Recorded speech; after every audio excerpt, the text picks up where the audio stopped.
Alright, in this video we'll create a plugin that will fetch the data from the database with the help of AJAX. Let's consider a scenario: you're running a business and your visitor wants to know which services you're providing today. So for that he'll get into your website and check for the service. These are the services that you're providing. Let's say, is this website providing services called haircut on 14th? It says no. And let's check 13th, and you see it again, it says not available. Let's check 12, it says available. So now the haircut services is available at 12. And let's say the same way, is the house painting service available at 12? It says not available. And let me check on the 13th, and it says available. So these data can be filled from this form. You can see I have made the gym available at 13. So let's check gym available at 13. Let's try some different value first.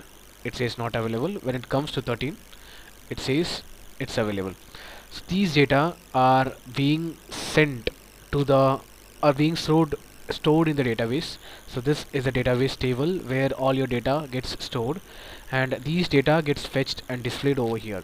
In case if you want to delete something, let's say the service called haircut, I want to delete it. So if I click on delete, you'll see the haircut on the 11th got deleted. The same way, there won't be any trace of haircut on 11th. We have seen how to insert these value into the table and check whether the service is available or not. So these all things are happening without page refresh. So if I check something, you'll see the page won't get refreshed, but you're getting the data from the database. Cool. So in this video we will see how to create a custom table. This is the custom table that we have created and we'll see how to create a menu on the dashboard. So this is the menu we have created. Once I click on it, you will see the form and the list of table that has been saved on the database, and then we have a shortcode that will output this beautiful form, and we'll see how to use fetch API. So when I click on this check activity, in the background a JavaScript runs, which is actually a fetch API will be for the AJAX. And now we'll see how to use AJAX in WordPress in detail. So once you activate the plugin, you have to enter some of the service and add the availability. Once the services you have added, you have to create a page and add the shortcode. Once you add the shortcode, you'll see this HTML. You'll see this HTML form in action. That's it for the flow, and without wasting time, let's get started. First thing, let me just deactivate the plugin so that it doesn't get conflict with our current creating plugin. So plugin and deactivate. Now we want to show our plugin in this page. So to do that, what we need to do is we need to create a folder on our plugin folder, on our plugins folder. Let me call it as AJAX, and it's needed that whatever file you save inside the AJAX folder should have the name ajax.php. Not all the files, but the main php file which has your code. It should follow your folder name. Now we need to give metadata like the information about your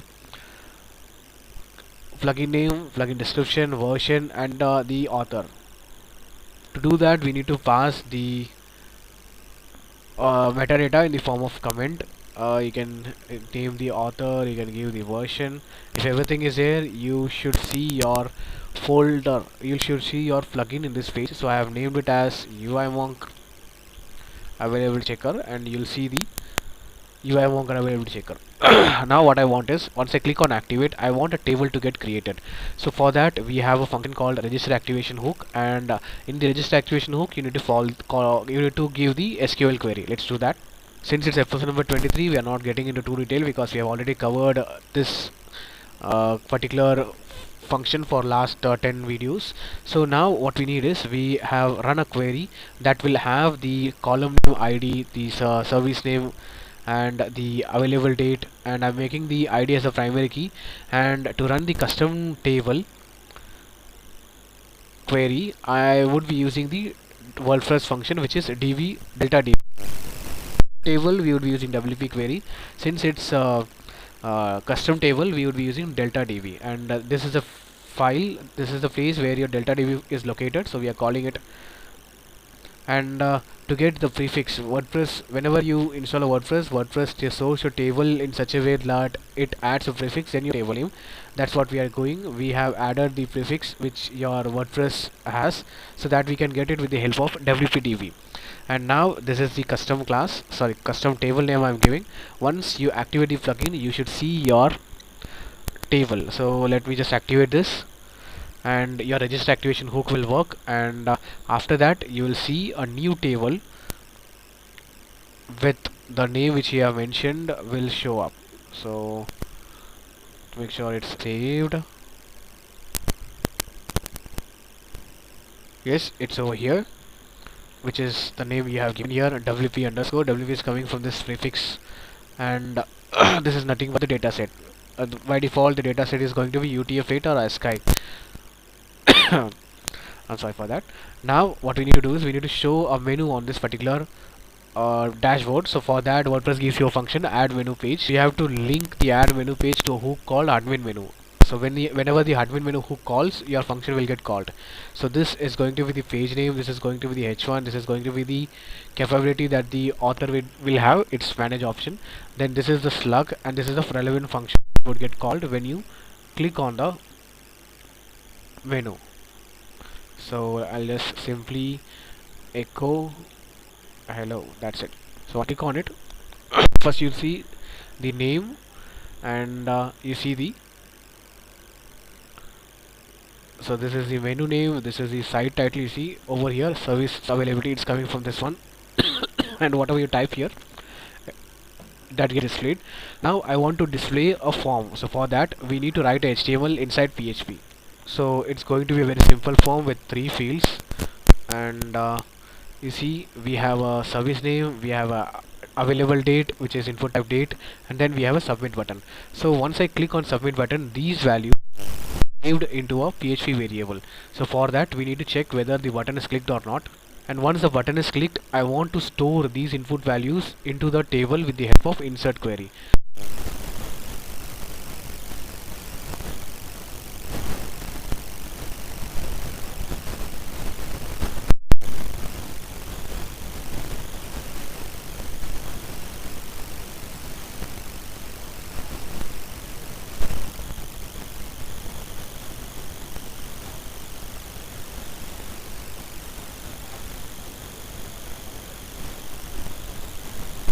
Now you'll see two, let me just type the services.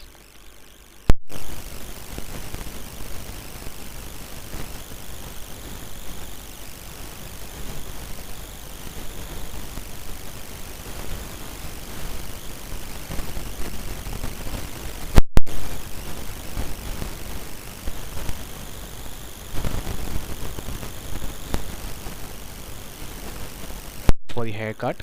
Now I want to display these value just below here. So again for that we need to run a query that will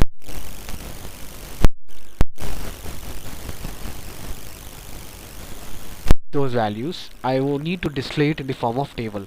So this query will give you the rows, and I'm displaying rows one by one with the help of for each loop. So first column will have ID, second column will have service name, third column will have available date, and fourth column will have action. So now you need to give a closer attention. Now what happens is when I click on this delete, I want the slug. So here the slug is service availability. I want the slug to have a URL parameter which is delete with the ID. Now let's just surround this with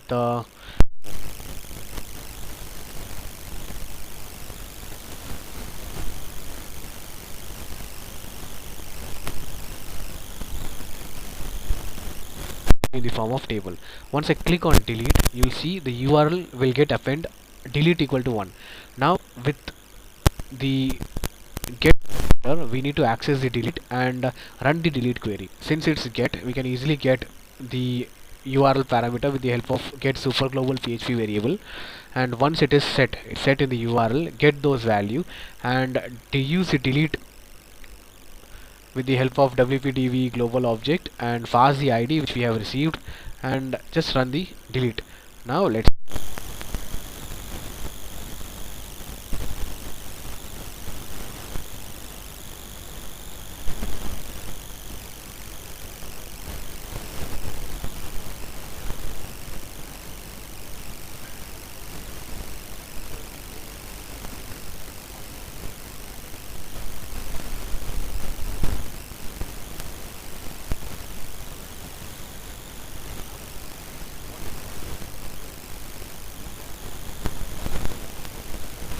so we can create this shortcode,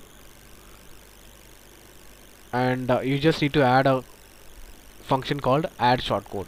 So whenever this shortcode gets called, I want the HTML to get HTML inside PHP. So the one way of displaying the HTML is to store into a temporary buffer and display that temporary buffer with the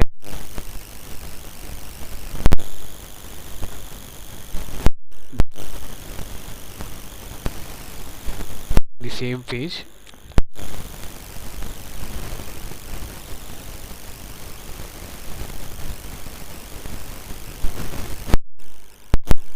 Here you go. Now the form doesn't have a style sheet, so let's add the inline style to it. But the internal style. So this is going to be the internal style when, and I have appended this in the WP head. Now you'll see a beautiful form. So it's nothing, when this hook gets called, your CSS will get attached into the hook.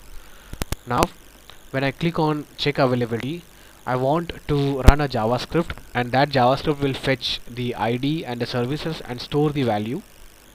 So now you see when I click on the submit button, I have stored the input field value of these form, and what I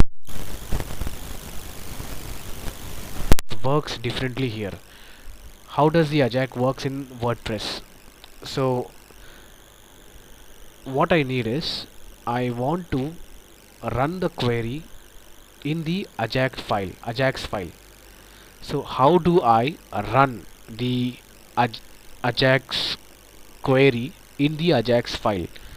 So for that, WordPress your function, we can say the hook. So this is a hook that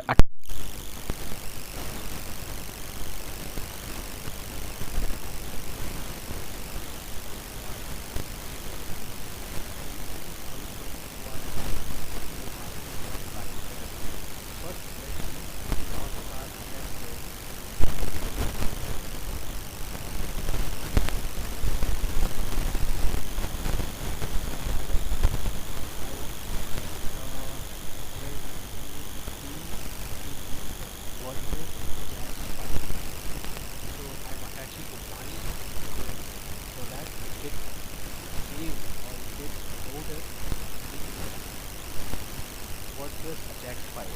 So let me run query first. I am defining the table.